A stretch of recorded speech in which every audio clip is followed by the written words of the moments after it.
আসসালামু আলাইকুম প্রিয় শিক্ষার্থী বন্ধুরা, তোমরা কেমন আছো? আশা করি তোমরা ভালোই আছো, আমিও ভালো আছি। তোমাদের অনেকেই আমাদের কমেন্ট করে বলেছো যে তোমাদের এসএমএস এর সমস্যা হচ্ছে, সেই এসএমএস এর সমাধান নিয়ে আমি চলে এসেছি। Technical support Rifat. তোমাদের ভিডিওটা ভালো লাগলে একটা লাইক করে দিবা এন্ড সাবস্ক্রাইব করতে কিন্তু ভুলবে না। ভিডিওটা শেষ পর্যন্ত অবশ্যই দেখবা। দেখো, আমাদের এখানে মেন যে ওয়েবসাইটে ঢোকার পরে থাকে রোল নাম্বার এবং বোর্ড, বছর, রেজিস্ট্রেশন, মোবাইল নাম্বার এবং কনফার্ম মোবাইল নাম্বার।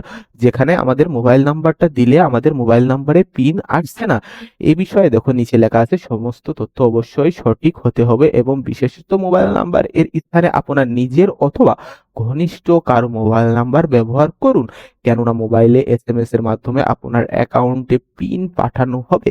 লক্ষণীয়, এই মোবাইল নাম্বার একাধিক অ্যাকাউন্টে ব্যবহার করা যাবে না।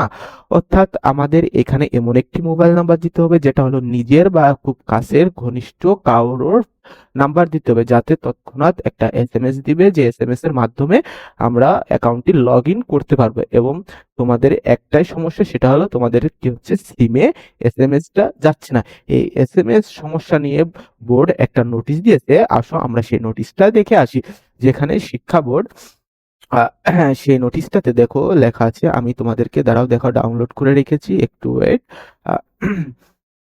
এই যে দেখো নোটিশ বোর্ডে লেখা আছে, যেখানে উপরে লেখা আছে সতর্কীয় বিজ্ঞপ্তি, সংশ্লিষ্ট সকলের অবগতির জন্য জানানো যাচ্ছে যে 2024 ও 25 শিক্ষাবর্ষের একাদশ শ্রেণীতে অনলাইনের মাধ্যমে ভর্তি কার্যক্রম লক্ষ্য করা যাচ্ছে, কিন্তু প্রস্তুত চক্র, অর্থাৎ এক চক্র রয়েছে যারা সংশ্লিষ্ট ও শিক্ষার্থী ও অভিভাবকদের থেকে সুকৌশলে শিক্ষার্থীর এসএসসি পরীক্ষার তথ্য সংগ্রহ করে তাদের অনুমোদিত ব্যতীত অনলাইনে, অর্থাৎ অনুমোদন বা অনুমতি ব্যতীতই অনলাইনে ভর্তির আবেদন করছে। অর্থাৎ এক ধরনের চক্র আছে যারা শিক্ষার্থী ও অভিভাবকদের থেকে সুকৌশলে এবং কৌশলের মাধ্যমে আপনাদের এসএসসি পরীক্ষার সব তথ্য সংগ্রহ করে তারা নিজেদের কলেজে আর কি আবেদনটা করে থাকছে নিজেদের ফোন নাম্বার দিয়ে। এবং শিক্ষার্থী ও অভিভাবক তো সকলের এ ধরনের প্রতারণ চক্র হতে সাবধান থাকার জন্য সতর্ক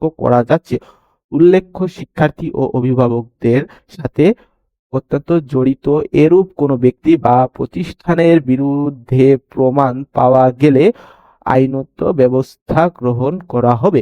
শিক্ষা প্রতিষ্ঠানের ক্ষেত্রে তাদের প্যানেল ও সার্ভার বন্ধ সহ পাঠদান স্থগিত করা হবে। অর্থাৎ এখানে বোঝাচ্ছে যে সতর্কীয় বিজ্ঞান, অর্থাৎ বোর্ড নোটিশ এখানে বলেছে যে এক ধরনের চক্র আছে, যে চক্রটা তোমাদের এসএসসির পরীক্ষা যাবতীয় সব তথ্য কালেক্ট করে তাদের নিজ নিজ কিনা পরিচিত কলেজে তোমাদের না জানিয়েই, তোমাদের মানে এই বিষয়টা জানা নাই, অর্থাৎ না জানিয়ে তারা তাদের নিজেদের কলেজে আবেদন করছে নিজস্ব নাম্বার দিয়ে, যেখানে তাদের ওই নাম্বারে আর কি এসএমএসটা যাচ্ছে, যার কারণে তোমরা তোমাদের নাম্বারে এসএমএস যাচ্ছে না।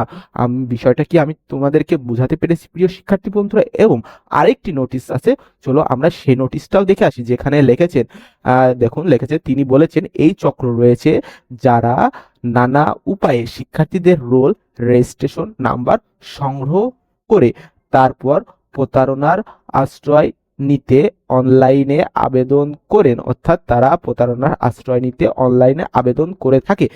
এরপর অনেক শিক্ষার্থীর আবেদন করতে গিয়ে সমস্যায় পড়ছেন।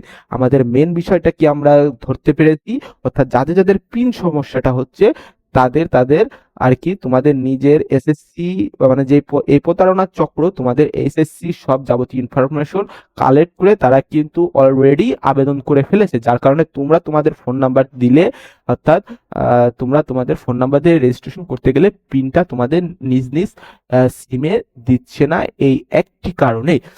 আমরা পরে আসি, যেমন যারা এ ধরনের সমস্যায় পড়েছেন তাদের দ্রুত সংশ্লিষ্ট শিক্ষা বোর্ড, কলেজ শাখায় যোগাযোগের পরামর্শ দিয়েছেন তিনি। অর্থাৎ তিনিটা হলো কে, আমাদের তপন কুমার স্যার। অর্থাৎ আমাদের তপন কুমার স্যার বলেছেন কি, যাদের যাদের এই সমস্যাটা হচ্ছে তারা অতি দ্রুতই শিক্ষা বোর্ডের কলেজে বা শিক্ষা বোর্ড অথবা কলেজ শাখায় যোগাযোগ করতে হবে অবশ্যই, এবং অতি দ্রুতই। এই সমস্যাটা যদি অতি দ্রুতই তোমরা সমাধান না করো তাহলে কিন্তু তোমরা কি ভর্তি হতে পারবে না।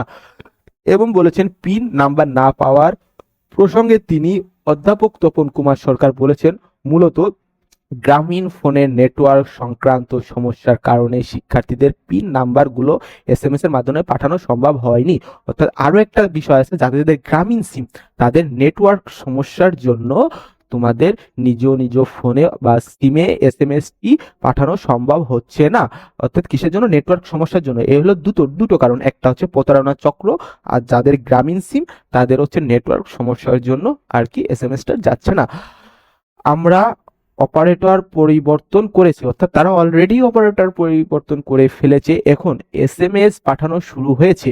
অর্থাৎ গ্রামীণ ফোন নেটওয়ার্কের সমস্যার সমাধান হয়ে গেছে। এখন শুধুমাত্র একটাই কি চক্র, অর্থাৎ প্রতারণার চক্রটাই এদেরই শুধু এসএমএসটা যাচ্ছে না। তো তবুও যদি কেউ পিন নাম্বার না পান তাহলে দ্রুত বোর্ড কলেজ শাখায় যোগাযোগ করবেন। অর্থাৎ আমার এই সমস্যাটা বলার পরেও যদি তোমাদের সমস্যাটা যদি সমাধান যদি না হয়ে থাকে, তোমরা অবশ্যই অতি দ্রুত শিক্ষা বোর্ড অর্থাৎ নিজ নিজ বোর্ড শাখা কলেজ শাখায় যোগাযোগ করতে হবে। গত 26 মে সকাল 9টা থেকে অনলাইন কলেজ ভর্তি আবেদন প্রক্রিয়া শুরু হওয়ার কথা ছিল, তবে সার্ভার জটিলতার কারণে একদিন পর অর্থাৎ 27 মে থেকে আবেদন শুরু হয়েছে। বৃহস্পতিবার পর্যন্ত প্রায় 5.5 লাখ শিক্ষার্থী অনলাইন ভর্তি আবেদন করেছেন। অর্থাৎ আমি বিষয়টা বোঝাতে পেরেছি তোমাদের, কি কারণে তোমরা অর্থাৎ এসএমএস টি পাচ্ছ না, আমি বোঝাতে পেরেছি। এখন আমরা যদি আমাদের সেই কাঙ্ক্ষিত ওয়েবসাইটে যাই, এই ওয়েবসাইটে যদি বর্তমানে আমরা দেখতে যাই, তাহলে এখানে লেখা রয়েছে একাদশ শ্রেণীর স্মার্ট ভর্তি সিস্টেম।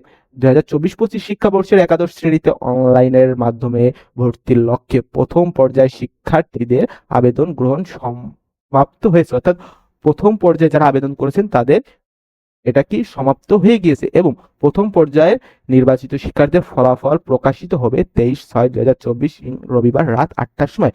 অর্থাৎ আর মাত্র 2 থেকে 3 দিন পর তোমরা তোমাদের প্রথম পর্যায়ে যারা আবেদন করেছে তাদের ফল প্রকাশ পেয়ে যাবা এবং এই ফল প্রকাশ করার সাথে সাথে যখন দ্বিতীয় পর্যায়ের আবেদন শুরু হয়ে যাবে, যারা এখন পর্যন্ত আবেদন করতে পারো নাই তারা অতি শীঘ্রই তোমাদের এসএমএস সমস্যাটা সমাধান করে দ্বিতীয় পর্যায়ে আবেদন করে ফেলবা, তা না হলে তোমরা কিন্তু কলেজে ভর্তি হতে পারবা না।